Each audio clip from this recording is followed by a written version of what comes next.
Marketing's been accused more than one time of being the fluffy stuff.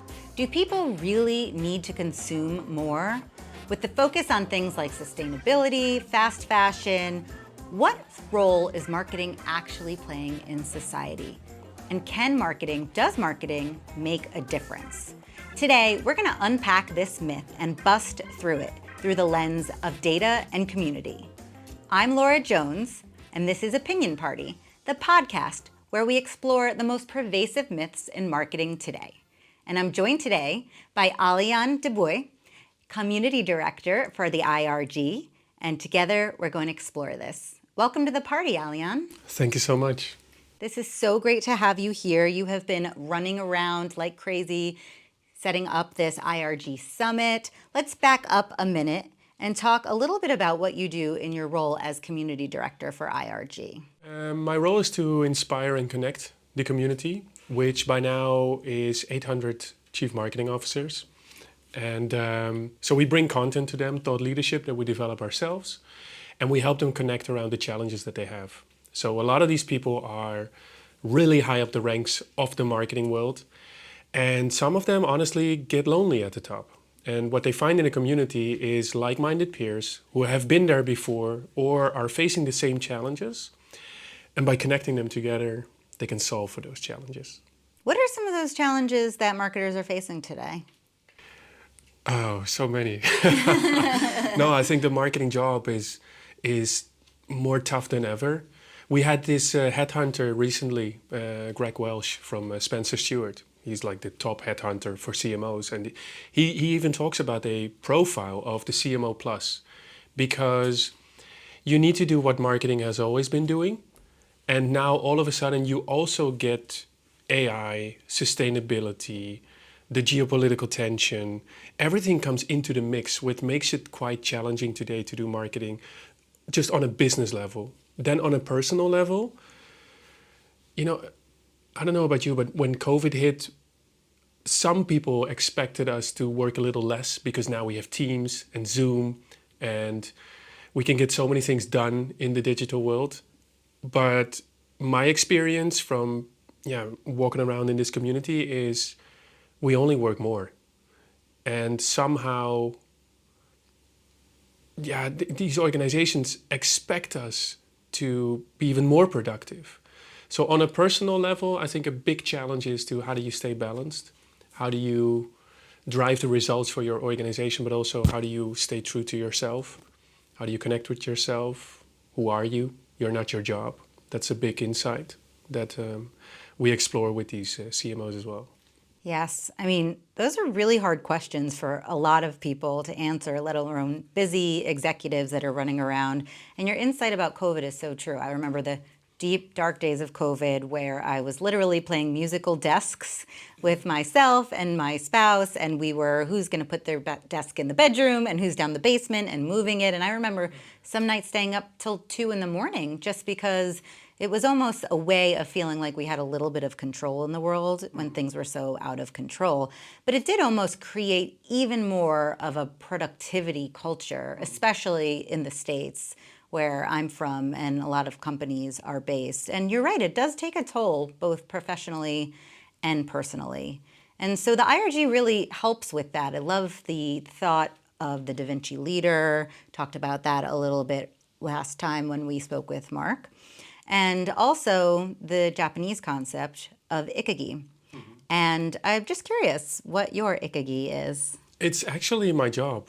So it's to inspire and connect people to drive impact, or you could say to drive humanized growth, or you could say to humanize or to human-proof the future. And I think that what is happening right now in today's society is that the role of business is changing. So many of us are, as human beings, you and I as citizens on this beautiful planet, we are experiencing very uncertain times. So the World Economic Forum or the IMF, they are all tracking uncertainty in the world. And it has never been as much as it is today. And the challenges are too big for governments to solve. So we need organizations, we need businesses, we need brands to help us, because businesses often have the skill, they have the innovativeness, they have the commercial bandwidth to actually make an impact. However, when companies engage in making impact, a lot of consumers or citizens like us are quite skeptical. Like, is it just greenwashing, purpose washing, pink washing, whatever you want to call it? And that shows us that there is a disconnect between business and humanity. And my purpose is all around how do we reconnect business with humanity. And the only way to do that is to understand what's going on in society, understand what's going on with human beings, with changing needs, in order to fulfill that new role and get the license to operate from society as a business. That's really my purpose. You just said a phrase that made my ears light up. Human-proof the future. Yeah. What does that mean? Well, basically is don't fuck it up. Don't make bullshit. Create stuff. You know, as marketers, we tend to live in our own world, right? When you work in an organization, you look through the microscope of your own industry to your own customer journeys, and you think really that own touch point in your insurance business is the most important thing in a consumer's life, and it's not. People really don't care. There is some great research from the World Federation of Advertisers that if you ask consumers, about 60 to 70% of brands, you know, if they get out of our lives, people wouldn't bother. So how do we then human-proof that? How do we create things that are relevant to people? How do we create things that are meaningful to people? How do we create things that actually drive the societal impact that is needed right now? That is to human-proof the future, or that is to humanize growth. And I love that as well, because when you think about all the new technologies coming in, I mean, not really even new, just kind of becoming mass, like AI, et cetera, there's a large conversation around what is humanity's role in all of that. Yeah. And a lot of times, I'm sure you well know, businesses talk about future-proofing businesses. Mm-hmm. But I love that IRG is looking out for the people-first approach and taking from that perspective. And not only is that just because you are showing that marketing can make a difference, but it's also because it's good for business, right? Yeah, and it's the marketer's role. So the people from finance won't tell you what's going on in society. They won't give you that lens on humanity. They won't bring you the insights. Marketers are the window to the world. They are the ones that make sense of what's going on in society and then turn that understanding into value propositions that actually drive impact. So it's a great opportunity for marketers right now in this uncertain world. Sounds a bit selfish for marketers to give that perspective to organizations. So it's not just about So it is indeed about future-proofing the business, and it's a great opportunity for marketing. And even from a more commercial perspective, so we talk a lot about at the IRG also about how do we. So humanizing growth is about creating value for all stakeholders, colleagues, consumers, communities, but then also for the capital markets. The reason why you need to understand what's going on in society and understand the bigger social cultural trends that are going on is because it allows you to understand your future cash flows. And that is something that the people from finance, the board, the CEO really like to listen to. So we talk a lot about brand performance and brand building, and we have all our metrics from the clicks and the views and whatever. That's not really the language of the CFO. The CFO wants to know, what's my valuation in a couple of years? How do we grow the organization? How do you determine what kind of future cash flow you can generate? Is by understanding what is going to shift. Which new needs will arise? What is the change in human behavior? How are sentiments shifting? And what does that mean for the role that we play as an organization in society? And that's really the perspective that marketers can bring. That is such a great perspective. So it doesn't sound like an either or, it actually sounds like an and, mm-hmm. which is the value that all marketers bring, right, is to make that magic. So a big component of the IRG program, and I'm sure of your focus as community director, is taking marketers outside of the day-to-day, really helping them get that fresh perspective. And to do this, you've taken marketers all over the world to the jungles. Can you tell us a little bit about how you craft these experiences that have really become the signature of the IRG? Yeah, it's, two secrets to share then. There is one of the founders actually always had the opening speech when we started the program. And we gather up about 50 people. So we have 100 people in our leadership program. And you can join the kickoff in New York or London. So usually it's a pretty 50-50 split. So we have 50 people standing in a circle. And then Frank used to do the speech, and now I'm honored to give the speech now that Frank is taking time for some other things. And one of the things that we do from the start is to say, we don't care about your business card. We don't care about your title, your function. Everyone here plays Champions League, like Super Bowl in US language. Thank you for translating it for the Americans in the audience. Yeah. So let's, drop our guards. Let's be open and connect on a human-to-human level. So we're not interested, not as much yet. We're not so much interested in the awards that you won or whose budget is bigger than someone else. We are more interested in your dreams, your fears, what are you scared about? And we have an exercise to have people talk about that. And then we offer the people in the program a deep dive by going indeed to our leadership retreats. We had one in Panama, deep into the jungle in the rainforest, to help them connect to nature. We did another one, I think it was about 2 years ago in Mexico, and we are planning one to do again because it's one of the most impactful things you can experience as a human being. But then when you are there with your IRG friends, and we have a fantastic facilitator, and you sit there in the jungle for a couple of days, you can really go deep on you. Not just your business card and your title, but again to who you are as a person. And that's always very inspiring. I've experienced that firsthand, as you know, as part of the original IRG cohort. And at the time, that concept of the residency was just really taking shape for IRG. Obviously, the founders had done many of these all over the world for many clients. But the fact that we were all not only attending the festival together, but we also were sharing bathrooms, and it's gotten a little bit more posh since then. But in the early days, we were sharing bedrooms, we were sharing bathrooms, we were sharing moments and experiences. We were coming home late at night and raiding the kitchen. Sorry, Lisette, if you're hearing this. And to this day, I am still meeting up with my IRG fellow cohort. We've got a WhatsApp. We announce exciting things that are happening in our careers, in our lives. We send pictures of our dogs.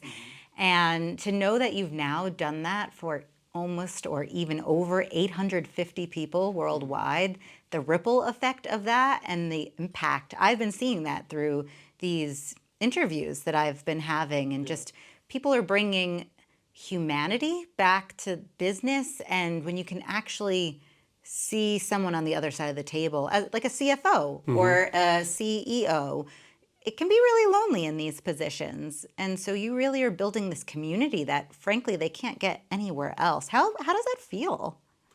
We are very humble about having that role in people's life, but we are also very serious about asking the right questions.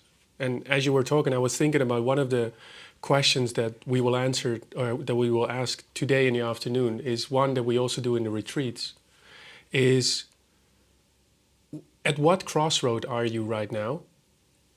And what do you think could happen next? And just that, having people sit together and reflect on, first of all, am I at a crossroad? That's what's going on. That's what happens.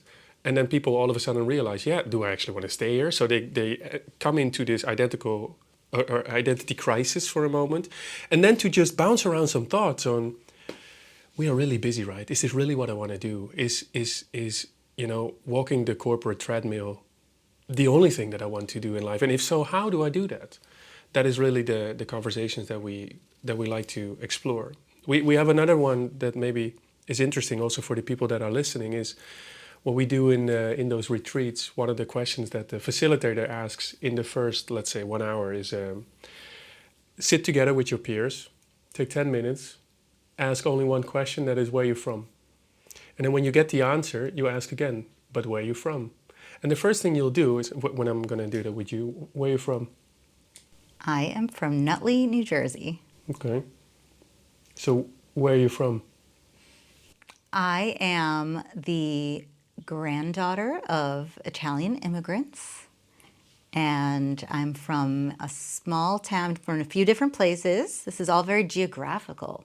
That's the first insight here, and yeah, so I feel a deep connection to my Italianity as well as my lineage and my family, because that's a really important part of my life. There we go. If I would have asked you 3 more times, I would go deep into your DNA probably.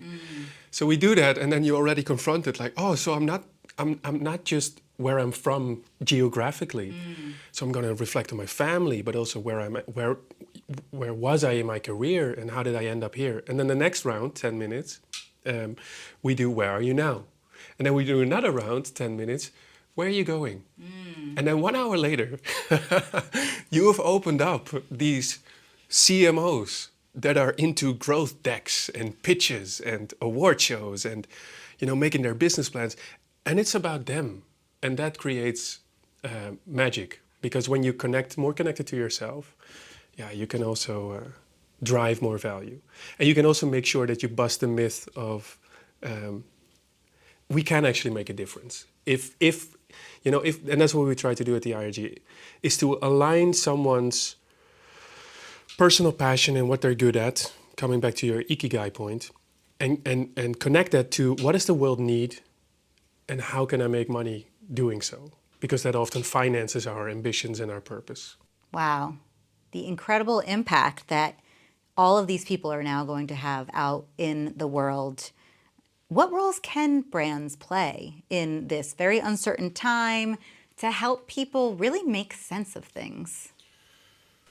Many roles. Couple of things that I would think of right now is we talked about uncertainty and the geopolitical situation. Like 2024 was a unique year in human history. It was called the election year. 4 billion people went to vote, 62 democracies. And in all democracies, for the first time in history, every government shifted. Went from the right to the left to the right, formed new coalitions. And what it shows us is that there is a lot of social unrest. People don't trust the government, so who do they trust? That's a really big role for brands to play and make a difference, to say, okay, if the government can't solve all these societal challenges, then we can do that. How do you do that? That's where marketing comes in. You need to influence sustainable consumer behavior. Nobody else in the organization is going to do that. So if you make pizza that are less salty, how do you make sure that people order those, eat those, talk about those to their friends? How do you make sure people are going to drive electric? You talked about fast fashion somewhere in the hallway, I think. Well, I can give you examples of people in our program that have actually done the work. So that is one. And I think that we are moving from let's sense what's going on in the world and respond to that with serving people with products that are serving their needs. We still need to do that, but I feel that we're pivoting to a new era in which we really need to guide people, almost instruct people on how to live, which most brands and marketers find really scary, because we don't want to tell people what to do in life, and everybody should be free to decide whatever. But if we want to solve all these big challenges in today's world, we might sometimes really need to make decisions that are tough for us as a business, but also for consumers, and say, maybe we should live that way if we want to be around here in the next 100 or 200 years. Having that impact. Now I have to ask you this question. You don't need to name names, but the work you're doing is very deep work. And the work that you're asking people to do is very deep work. It's self-awareness, it's assessment, it's reflection. Have you ever had a program participant that was a little bit of a tough nut to crack? Has anyone ever come into this program and just said, oh, this is all woo-woo BS and this is just not my vibe. I need to lead with authority. That's the only way people will listen to me. I need to monger fear because that's the only way that things get done. Have you ever had that situation? Or if you haven't, how might you help that person see the other side? We have quite a good door policy. So we have induction calls where we tell this is what we are about. If you think that's too woohoo, then maybe don't sign up. That helps. Kick them out before they even get here. Exactly. Our bouncers are really good. And but sometimes you get people on the program that are less sensitive to these things. And you could say that's because of their own traumas and they haven't completely opened up to that and seen the light. But some people feel really uncomfortable in doing that. And it's not up to us to change that. It's not up to us to judge those. And what we can then try and do is plant the seed and not tell them what they need to do. Guide them a little bit with the things that we are showing, but also show that the other 99 from the 100 are actually benefiting a lot from jumping into that. And that is the contagious, I think, effect. You know, when others are doing it and seeing it and it helps them, then they also might want to experience that too. Good old-fashioned peer pressure. Exactly. Works for adults too. Oh yeah, works on many things. One of the signatures of that is the Humanized Growth Champion, where all of the leaders come up with their own Humanized Growth plan. Can you tell us a little bit about that program and the awards that you recognize people with? Yeah. So every year we ask people to write their impact plan, which is about how do we drive humanized growth, creating value for all stakeholders, colleagues, communities, customers, and then as a result, you also drive value for the capital markets. And if you look at the winners of the last couple of years, one of them will be in your show. So I won't spoil that story. He can talk about that. It's amazing. He saved lives, literally. Like I remember seeing his pitch. Wow, you should see the pitch. It's like you can start crying about that. That's wonderful. But the one that also won was Rupen Desai. He's, I think, top 30 most influential CMOs in the world. He worked at Dole. They make pineapples. And at some point they figured out that 2/3 of the weight of the pineapple is the leaf that just landed up on landfills. Nobody did anything with it. And they turned that into a vegan leather, selling it to Nike, Hugo Boss, Tommy Hilfiger. So they opened up a whole, it's a fruit company, yeah? And they turned them into a fashion company, selling the real vegan leather. A lot of vegan leather is plastic. This was a natural product. And he, as a marketer, worked a lot with the people from innovation and actually came up with this. And hence he was one of the Humanizing Growth champions. There was another one from Intel, George Olexa, who at the time Intel was going through a really rough time. And he started to talk to investors. Like, why do you guys rate us so badly? What do you think that we should do? And long story short, he at some point came up with a fake news identifier, which in times of misinformation and disinformation is very important to have. So he again created real products. He did the whole purpose work. So he repositioned the brand. So on the product level, on the promotional level, he really drove. He actually created a profitable solution for a problem in the world. And that is something that we inspire people to do. Profitable solutions for problems in the world. And there are many problems in the world. And it's up to marketers to find those solutions. And I can keep talking about this for hours. There are so many people that have been in our program that do fantastic things to drive value for all stakeholders. Profitable problem solving. Yeah. That is so proof that marketing can make a difference. You know, we're not an NGO. We live in a world of capitalism. And as much as we are critical on that system, it is the system. And within the boundaries of that system, we are trying to drive economic value, financial value, to invest even more in the more sustainable, humanized initiatives. Well, Aljan, like you said, we could sit here and talk for hours about this, and I'm really excited to keep talking to you. We have to wrap for today. The party's winding down. So thank you so much for being a guest. Thank you so much for welcoming Opinion Party, the marketing podcast, onto the IRG campus, for being part of this family as an alum, but now as a participant and also a partner. It just means so much to me personally and professionally. And I feel like I'm living proof of the impact of this program. And we're all just so, so grateful to you and the entire IRG community. So thank you so much. And now I'm going to cry. All right. Thank you. Thank you for organizing this, for being part of the community since day one. You actually were part of the invention of the IRG. You even did the research. So yeah, what a wonderful place to be right here with you. Thank you so much. Thank you so much for coming to Opinion Party. If you liked anything that you heard today and want to hear more, I mean, what is there not to like? Feel free to check out the notes. We're going to put all sorts of goodies about IRG. We didn't even get to the amazing research that you do, but there's so much amazing research. And just remember, everyone's invited to Opinion Party. So like, share, and leave some comments. I would love to hear what you think. See you next time.